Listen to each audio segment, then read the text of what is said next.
السلام علیکم ورحمۃ اللہ وبرکاتہ۔ الحمد للہ رب العالمین والصلاة والسلام علی رسولہ الکریم۔ حدیث نمبر 6 کا درس آپ حضرات کے سامنے چل رہا تھا،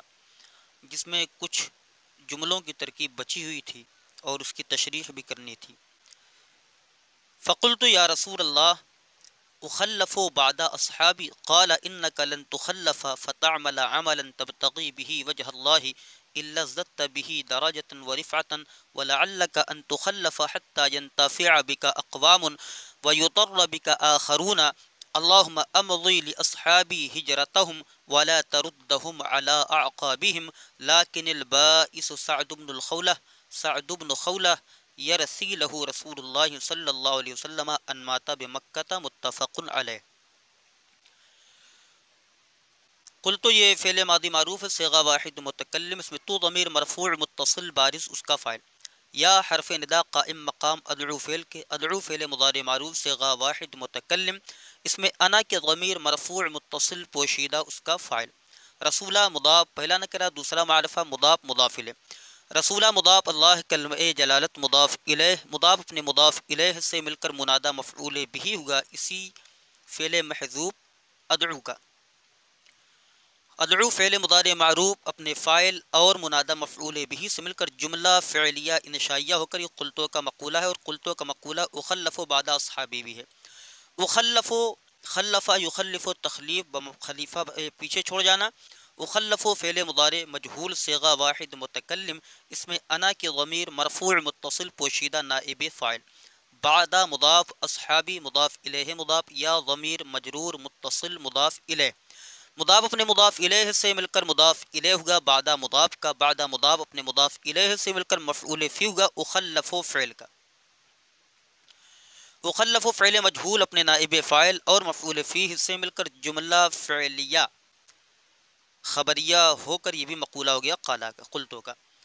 پھر قالا ہے، اس کے بعد قالا فعل ماضی معروف صیغہ واحد مذکر غائب، اس میں ہوا کہ ضمیر مرفوع متصل پوشیدہ اس کا فاعل،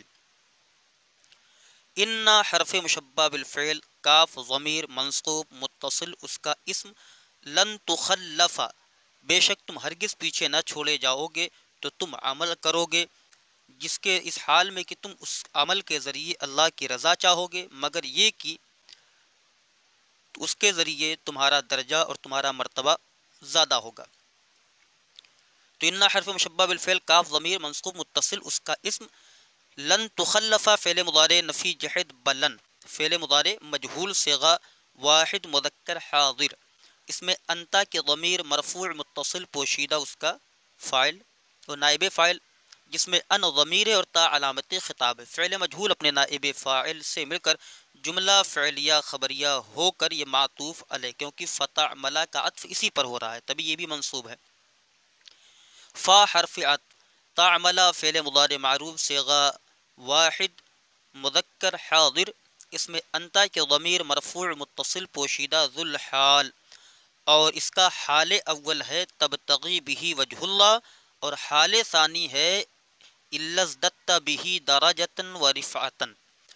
تو تعملہ میں انتا ضمیر ذو الحال جس میں ان ضمیر تا علامت خطاب ہے، اور عملاً یہ مفعول مطلق ہے اسی تعملہ فعل کا، مفعول مطلق۔ تبتغی ابتغا یبتغی ابتغاء یعنی بمعنی چاہنا، تبتغی فعل مضارع معروف صیغہ واحد مذکر حاضر، اس میں انتا کے ضمیر مرفوع متصل پوشیدہ اس کا فاعل، جس میں ان ضمیر ہے اور تا علامت خطاب ہے۔ با حرف جار ہی ضمیر مجرور، جار مجرور سے مل کر ظرف لغو متعلق ہوا تبتغی فعل کے، وجہ اللہ یعنی رضا اللہ، اللہ کی رضا کو چاہو گے، وجہ مضاف اللہ کلمہ جلالت مضاف الیہ، مضاف اپنے مضاف الیہ سے مل کر یہ مفعول بھی ہوگا تبتغی فعل کا، تبتغی فعل اپنے فاعل اور مفعول بھی اور ظرف لغو سے مل کر جملہ فعلیہ خبریہ ہو کر حال اول ہو گیا تعملہ میں انتا ضمیر کا، الا برائے حصر، الا حرف حصر، ازددتا فعل ماضی معروف صیغہ واحد مذکر حاضر، اس میں انتا کے ضمیر مرفوع، اس میں تا ضمیر مرفوع متصل بارز اس کا فاعل، با حرف جار ہی ضمیر مجرور، جار مجرور سے مل کر ظرف لغو متعلق ہوا ازددتا فعل کے، اور دراجتن یہ تمییز کی بنیاد پر منصوب ہے، دراجتن معطوف علیہ، واو حرف رفاتن معطوف، معطوف علیہ اپنے معطوف سے مل کر یہ تمییز ہے اسی ازددتا میں تا ضمیر کی۔ یعنی یہ ممیز ہے اور یہ اس کی تمیز ہے۔ ممیز اپنی تمیز سے مل کر عزتہ کا فاعل، فعل اپنے فاعل اور متعلق سے مل کر جملہ فعلیہ خبریہ ہو کر یہ حال ثانی ہو گیا تعملہ میں انتا ضمیر سے۔ ذوالحال اپنے دونوں حال سے مل کر تعملہ کا فاعل، تعملہ فعل اپنے فاعل اور مفعول مطلق سے مل کر جملہ فعلیہ خبریہ ہو کر معطوف، معطوف علیہ اپنے معطوف سے مل کر جملہ معطوفہ ہو کر انا حرف مشبہ بالفعل کی خبر، انا حرف مشبہ بالفعل اپنے اسم اور خبر سے مل کر جملہ اسمیہ خبریہ ہو کر یہ مقولہ ہو گیا قالا کا۔ اور چاہیں تو لعل کا عطف کر لیں اسی انکا پر، یہ معطوف علیہ ہو جائے گا۔ واو حرف عطف، لعل یہ فعل، یہ لعل جو ہے یہ حرف مشبہ بالفعل ہے، اور کاف ضمیر منصوب متصل اس کا اسم ہے، اور یہ بھی امید ہے کہ تم پیچھے چھوڑ دیے جاؤ یہاں تک کہ ینتفع بک اقوام کی چند قومیں تم سے فائدہ حاصل کریں، ویضر بک آخرون اور دوسروں کو تمہارے ذریعے نقصان حاصل ہو، نقصان پائیں۔ تو واو جو ہے حرفیت لعل فعل، لعل جو ہے یہ حرف مشبہ بالفعل، کاف ضمیر اس کا اس منصوب متصل، ان مصدریہ ناصبہ، اسی وجہ سے تخلفہ منصوب پڑھا گیا۔ تخلفہ فعل مضارع مجہول صیغہ واحد مذکر حاضر، اس میں انتا کے ضمیر مرفوع متصل پوشیدہ اس کا نائب فاعل جس میں ان ضمیر ہے اور تا علامت خطاب ہے۔ یہ حتی حرف جر ہے اور اس کے بعد ان مقدر، اسی وجہ سے ینتفع پڑھا جا رہا ہے کیونکہ اس نے حتی کے بعد ان مقدر اور اس نے یہ فعل مضارع پر داخل ہوا تو یہ فعل مضارع کو نصب دے رہا ہے۔ ینتفع فعل مضارع معروف صیغہ واحد مذکر غائب، با حرف جار کاف ضمیر مجرور، جار اپنے مجرور سے مل کر ظرف لغو متعلق ہوا ینتفع فعل کے، اقوام اسی ینتفع کا فاعل ہے، ینتفع فعل اپنے فاعل اور ظرف لغو سے مل کر جملہ فعلیہ خبریہ ہو کر معطوف علیہ۔ واو حرف یضر فعل مضارع مجہول صیغہ واحد مذکر غائب، با حرف جار کاف ضمیر مجرور، جار اپنے مجرور سے مل کر ظرف لغو متعلق ہوا اسی یضر فعل کا، آخرون نائب فاعل اسی یضر فعل کا، یضر فعل مجہول اپنے نائب فاعل اور متعلق سے مل کر جملہ فعلیہ خبریہ ہو کر معطوف، معطوف علیہ اپنے معطوف سے مل کر مصدر کی تعویل میں ہو کر، یہ حتی حرف جار کا مجرور، جار اپنے مجرور سے مل کر ظرف لغو متعلق ہو گیا اسی تخلفہ فعل کے، تخلفہ فعل مجہول اپنے نائب فاعل اور ظرف لغو سے مل کر جملہ فعلیہ خبریہ ہو کر مصدر کی تعویل میں ہو کر لعل کی خبر، لعل فعل ناقص اپنے اسم اور خبر سے مل کر جملہ جو ہے جملہ اسمیہ خبریہ ہوا، اور انا حرف مشبہ بالفعل والا جو پہلا تھا وہ بھی جملہ اسمیہ خبریہ ہوگا، یہ بھی مقولہ ہو گیا اسی قالا کا، اسی پر معطوف تھا۔ اس کے بعد حضور صلی اللہ علیہ وسلم نے دعا فرمائی اللہم امضی لاصحابی ہجرتہم ولا تردہم علی اعقابہم، اللہم یہ اصل میں یا اللہ تھا، یہاں پر یا کو حذف کیا اور میم کو اسی یا کے حذف کے عوض میں لایا گیا تو بن گیا اللہم، تو میم یہ معوض عنہ ہے، اسی کے حرف ندا کے حذف کے عوض میں لایا گیا ہے، تو اللہم کی ترکیب یا اللہ کی طرح ہوگی، یعنی یا حرف ندا قائم مقام ادعو فعل یا دعوتو فعل ماضی کے، ادعو فعل مضارع معروف صیغہ واحد متکلم، اس میں انا کے ضمیر مرفوع متصل پوشیدہ اس کا فاعل، اور اللہ کلمہ جلالت منادہ مفعول بھی، فعل اپنے فاعل اور منادہ مفعول بھی مل کر جملہ فعلیہ انشائیہ ہوا، اور جواب ندا یہ ہے امضی لاصحابی ہجرتہم ولا تردہم علی اعقابہم، تو امضی بمعنی تمم، تمما یتمم تتمیم، جس کا معنی ہو پورا کرنا، تو یہ امضی جو ہے تمم کے معنی میں ہے، تو امضی یہ فعل امر ہے صیغہ واحد مذکر حاضر، اسباب افعال ثلاثی مزید فی، اس میں انتا کے ضمیر مرفوع متصل پوشیدہ اس کا فاعل جس میں ان ضمیر اور تا علامت خطاب ہے، لام حرف جار اصحابی مضاف، پہلا نکرہ ایک اسم جو ضمیر کے ساتھ لگ کر آتی ہے، جو بھی اسم ضمیر کے ساتھ لگ کر آتا ہے وہ اسم مضاف بنتا ہے اور ضمیر ہمیشہ مضاف الیہ بنتی ہے، اور وہ ضمیر جو ہوتی ہے وہ مجرور متصل کہلاتی ہے، لہذا لام حرف جار اصحابی مضاف، یا ضمیر مجرور متصل مضاف الیہ، مضاف اپنے مضاف الیہ سے مل کر لام جار کا مجرور، جار اپنے مجرور سے مل کر ظرف لغو متعلق ہوا امضی فعل امر کا،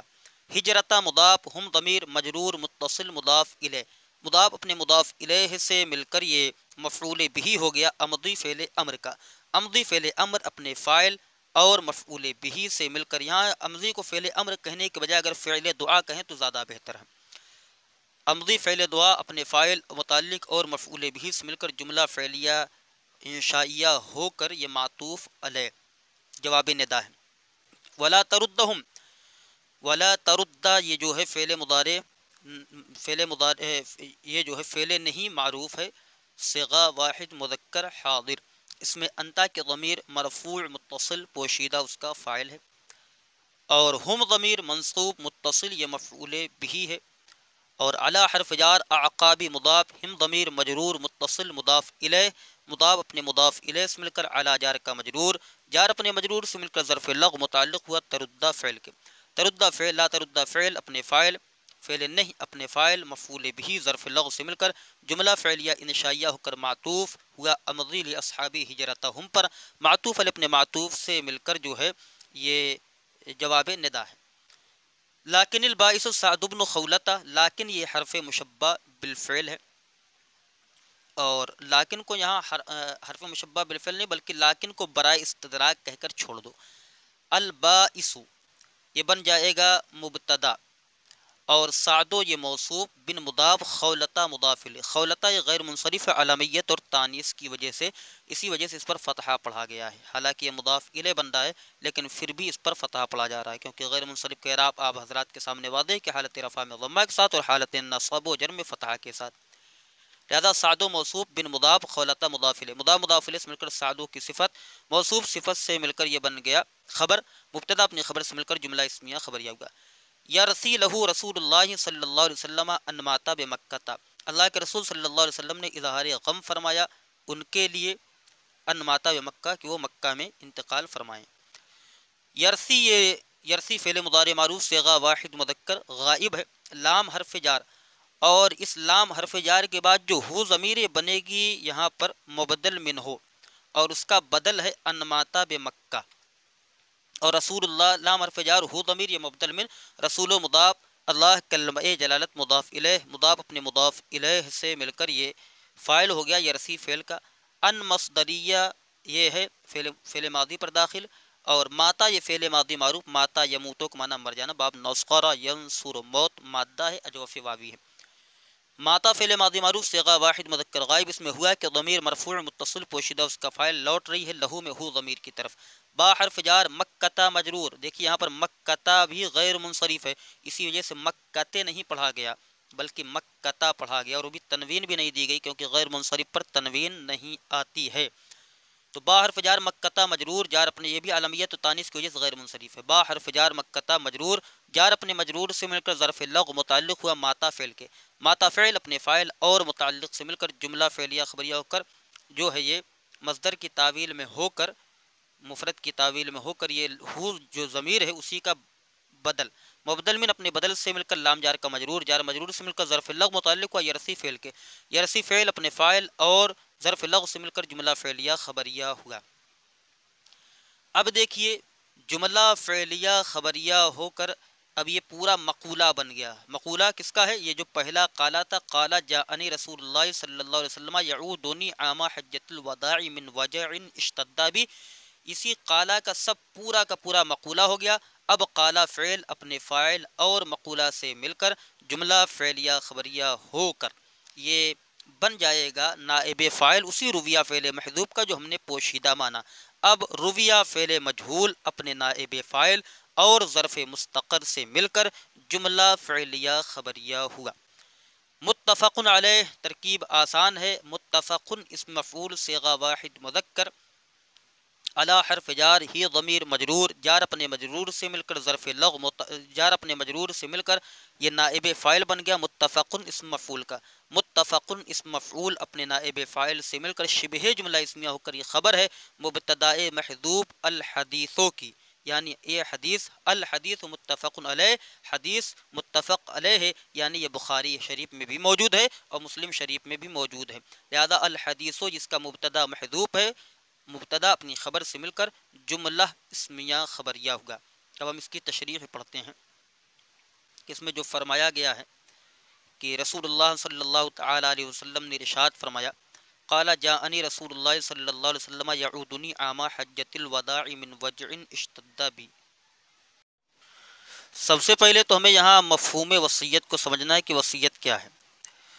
تو علامہ بدر الدین عینی رحمۃ اللہ تعالیٰ علیہ یہ عمدۃ القاری میں وصیت کی تعریف بیان کرتے ہوئے فرماتے ہیں تملیک و مضافن الی ما بعد الموت، یعنی کسی کو اپنے مرنے کے بعد اپنے مال کا مالک بنانا، ٹھیک ہے، یہ وصیت کہلاتا ہے۔ اور بہار شریعت میں ایک بطور احسان کسی کو اپنے مرنے کے بعد اپنے مال یا منفعت کا مالک بنانا وصیت کہلاتا ہے۔ وصیت کرنا مستحب ہے جبکہ اس پر حقوق اللہ کی ادائیگی باقی نہ ہو، اور اگر اس پر حقوق اللہ کی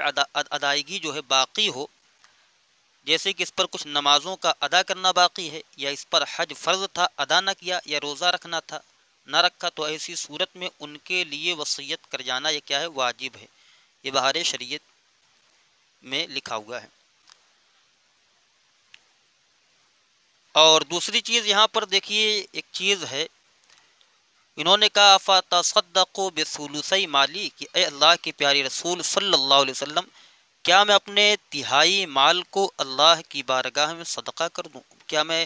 تہائی مال کو صدقہ کر دوں؟ تو وصیت اب جو جاری ہوگی تو اللہ کے رسول صلی اللہ علیہ وسلم نے فرمایا الثلث، یعنی کافی کا، تمہارے لیے ثلث کافی ہے۔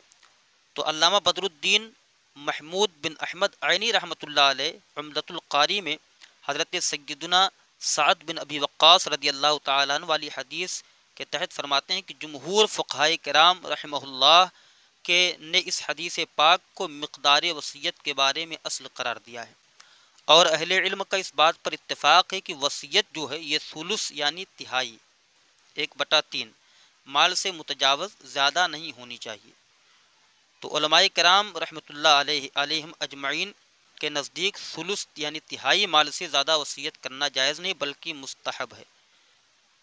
کہ ثلث مال سے کم وصیت کی جائے، یہی زیادہ بہتر ہے۔ اور بہار شریعت میں ہے کہ ادائیگی قرض کے بعد وصیت کا نمبر آتا ہے، یعنی قرض کے بعد جو مال بچا ہو اس کے تہائی سے وصیتیں پوری کی جائیں گی۔ ہاں، اگر سب ورثہ بالغ ہوں اور سب کے سب تہائی مال سے زیادہ وصیت پوری کرنے کی اجازت دے دیں تو یہ جائز ہے۔ اور اس میں نبی کریم صلی اللہ تعالی علیہ وسلم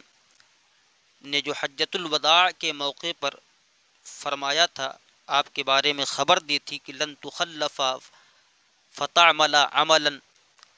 تو حجۃ الوداع کے موقع پر جب نبی کریم صلی اللہ تعالی علیہ وسلم کو اپنے پیارے صحابی حضرت سیدنا سعد بن ابی وقاص رضی اللہ تعالیٰ عنہ کی بیماری کی خبر ملی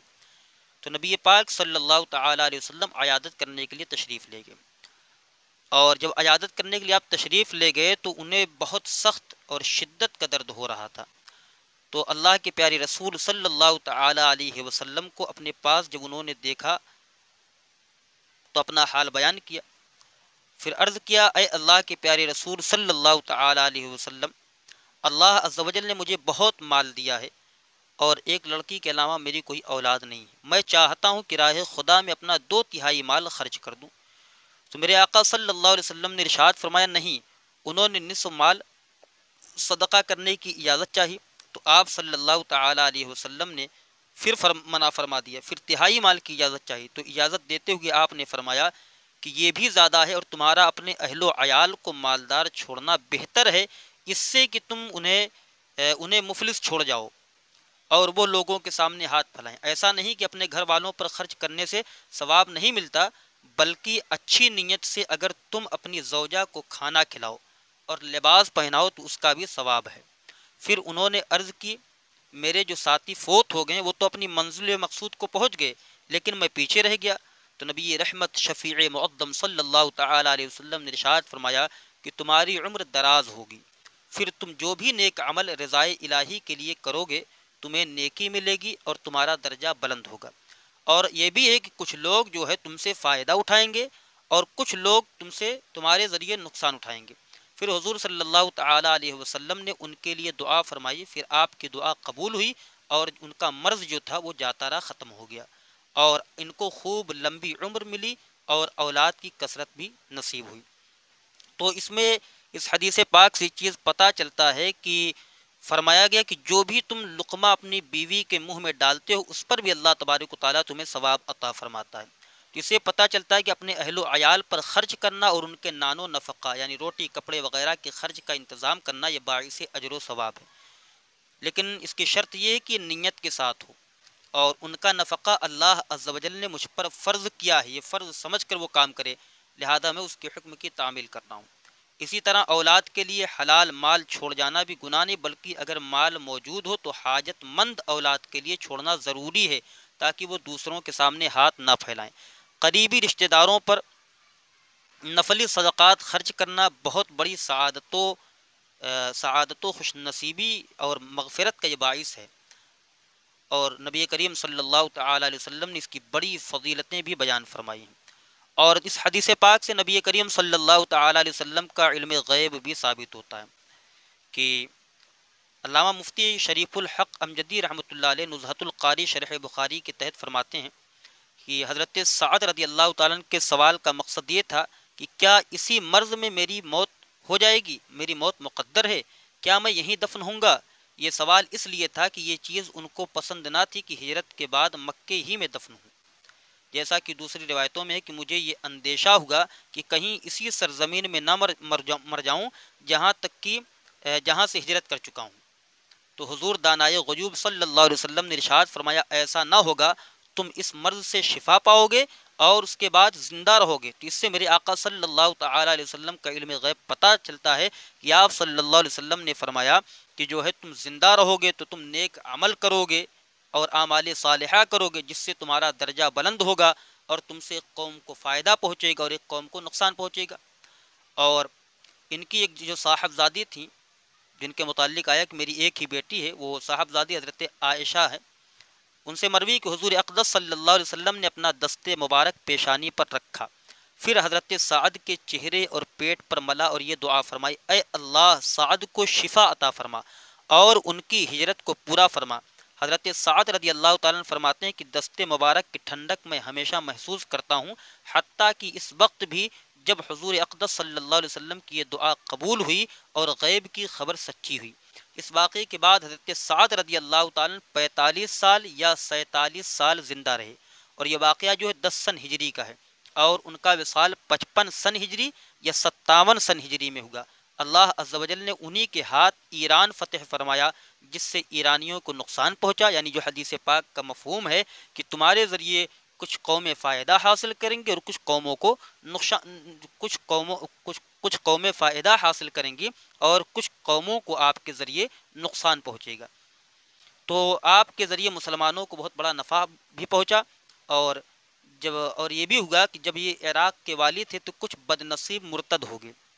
یہ پکڑ کر ان کی خدمت میں پیش کیے گئے، انہوں نے ان کو توبہ کا حکم دیا، کچھ نے تو توبہ کر لی، انہوں نے دارین کا خیر حاصل کر لیا، اور کچھ اڑے رہے جنہیں قتل کرا دیا گیا۔ یہ بھی ایک قوم کو نفع پہنچانا اور ایک قوم کو نقصان پہنچانا ہے۔ حجۃ الوداع کے موقع پر حضرت سعد رضی اللہ تعالیٰ عنہ کی صرف ایک ہی صاحبزادی حضرت عائشہ تھی، اور یہ صحابیہ ہیں۔ اس کے بعد اور اولاد ان کی ہوئیں۔ حضرت سعد رضی اللہ تعالیٰ عنہ کے 17 لڑکے اور 17 لڑکیاں ہوئیں، جن میں سے 2 کے نام عائشہ ہیں، اور ان میں سے ایک صحابیہ اور دوسری تابعیہ ہیں، جن سے امام مالک رحمۃ اللہ علیہ روایت بھی کرتے ہیں۔ اور یہاں پر حضرت سعد رضی اللہ تعالی عنہ کو جنت کی خوشخبری دی گئی کہ حضرت سعد رضی اللہ تعالیٰ عنہ عشرۂ مبشرہ میں سے ہیں، کہ اللہ کے پیارے رسول صلی اللہ تعالی علیہ وسلم نے 10 صحابہ کو جنت کی خوشخبری دی۔ حضرت ابوبکر صدیق اکبر ہیں، حضرت سیدنا عمر فاروق اعظم ہیں، حضرت سیدنا عثمان غنی ہیں، حضرت سیدنا علی مرتضیٰ ہیں، حضرت سیدنا طلحہ بن عبید اللہ، حضرت سیدنا زبیر بن عوام، اور حضرت سیدنا عبد الرحمن بن عوف، حضرت سیدنا سعد بن ابی وقاص، حضرت سیدنا سعید بن زید، اور حضرت سیدنا ابو عبیدہ بن جراح رضی اللہ تعالی عنہم اجمعین۔ یہ وہ جو ہے مکرم و معظم ذاتیں ہیں جن کو اللہ کے رسول صلی اللہ تعالی علیہ وسلم نے جنت کی خوشخبری عطا فرمائی ہے۔ تو یہ کتنا بڑا مقام ہے۔ ویسے تو تمام صحابہ سب کے سب جنتی ہیں، اللہ تبارک و تعالیٰ نے تمام صحابہ سے جنت کا وعدہ فرمایا ہے، کلن وعد اللہ الحسنہ، اللہ تبارک و تعالیٰ نے ہر صحابی سے جو ہے نیکی کا بھلائی کا ارادہ فرمایا ہے، بہتری کا۔ لیکن یہ جو 10 صحابہ ہیں انہیں اللہ کے رسول صلی اللہ تعالی علیہ وسلم نے دنیا ہی میں جنت کی خوشخبری عطا فرمائی ہے۔ السلام علیکم ورحمۃ اللہ وبرکاتہ۔